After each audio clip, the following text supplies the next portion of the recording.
Hey everyone, in this quick tutorial, I'm going to show you exactly how to hide your Instagram followers and following. So if you want more privacy on your account, follow along step by step to do it.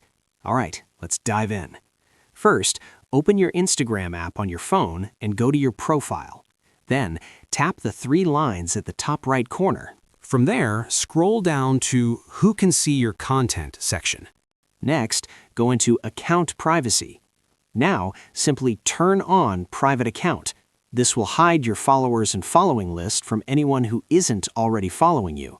People who are already following you will still be able to see it because Instagram doesn't currently let you hide this info from your existing followers. If there's someone specific you want to hide your followings from, you can remove them from your account. Tap Remove, and now they won't be able to see your followers or who you're following unless they follow you again. And that's it. While Instagram doesn't let you fully hide your lists from everyone, this is the easiest way to keep your account more private.